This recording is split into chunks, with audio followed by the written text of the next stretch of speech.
And I'm joined here today with Stephan Hoch. So Stephan is the Managing Director of Perspectives Climate Group. Thank you for joining us. Thank you for inviting me. So Stephan, Perspectives Climate Group has been involved in the carbon market for quite a while now. Maybe you could just give us a bit of a background on what exactly Perspectives does and how you engage with the carbon market.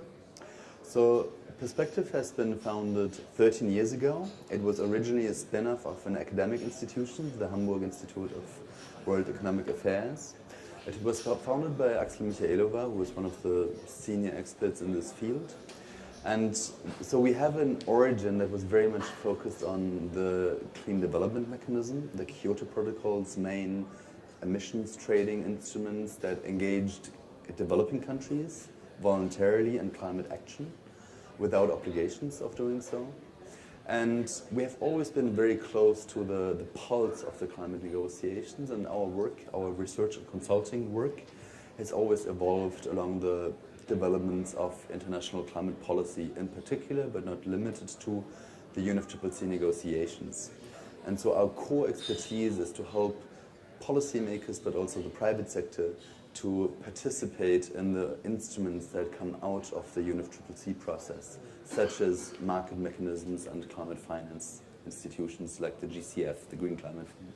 Absolutely, and it's those game changers, those are the innovations that we need and that we need to embrace.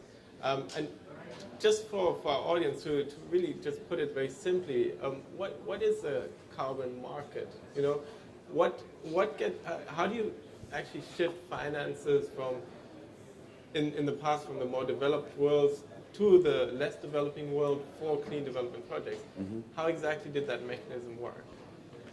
Well, in the past, you could have a project that needed to follow methodologies that were defined by the UN, basically. And if you follow these methodologies, you could have certificates issued, which are basically pollution permits, if you want. And these permits, these certificates, were also eligible in the EU, for instance, in the European Union, to comply with obligations for companies under the EU emissions trading system. So that created this market because you could sell this certificate now to somebody who needs that, basically. What's quite interesting, I believe, already now, even before the Paris Agreement, that we have more of a diversification of how these instruments are used. Because we don't only have the traditional carbon market in the sense that an African project wants to sell to a European buyer, but first of all, we also have, let's say, non-market uses of this mechanism, which means that a climate fund may want to demonstrate impacts by surrendering such certificates to give proof that the mitigation action, the climate action has happened, that the wind farm is being built. But also, and that's really interesting now, I believe, is that we also have demand for such permits, for such certificates from the developing countries themselves. So for instance, South Africa now has a carbon tax where you can also use certificates from such CDM projects to comply with a part of their burden. And the major function of that is to give some flexibility for companies to lower a bit also the costs. And that is very important to get the political support to introduce carbon pricing in the first place, to introduce a carbon tax or an emissions trading system. Absolutely, and that's also in line with, you know, what was agreed under the Paris Climate Change Agreement, that every country is putting forward their own targets of reducing their greenhouse gases. The other point I really wanted to touch upon is really the additional sustainable development benefits of the carbon market. So if you are trading carbon credits and the funding is going towards clean development projects, whether it be renewable energy or energy efficiency or any of those sorts, how do you structure them to make sure that they also benefit communities and have social and environmental benefits that are more than just reducing the greenhouse gases? Well, I think setting up the project in that way is not very hard, because some of those project types I already mentioned, for instance, providing villages with solar energy, I mean, that generally generates a lot of benefits beyond the carbon. The problem now in terms of market and financial incentives is that this has always been treated as a co-benefit, as something that happens on the side. But in fact, of course, such projects that deliver such high development benefits, they're also more expensive to implement than changing filters in an industrial facility in an emerging economy. You know, that is much cheaper.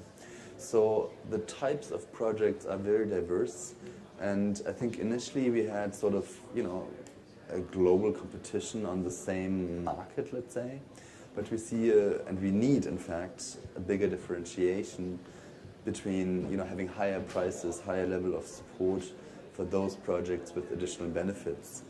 And of course, now moving into the Paris Agreement phase, we don't only have the Paris Agreement for climate change, but we also have the Agenda 2030 for sustainable development. We have the Sustainable Development Goals, and I think one of the challenges now that we have going forward is to really integrate the measurement of progress towards climate impacts, but also towards sustainable development benefits, and to really at project level, but also at country level, try to integrate, you know, how we understand what's happening in terms of climate, of development, and then also use that to communicate these benefits in order to justify maybe that a higher level of financial support is required for these type of projects that we discussed. Exactly, and that's the innovation, right? Yes.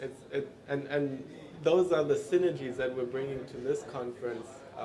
Thank you so very much for taking the time. Thank you very much, Max, for inviting me. It was a great pleasure as always. Absolutely.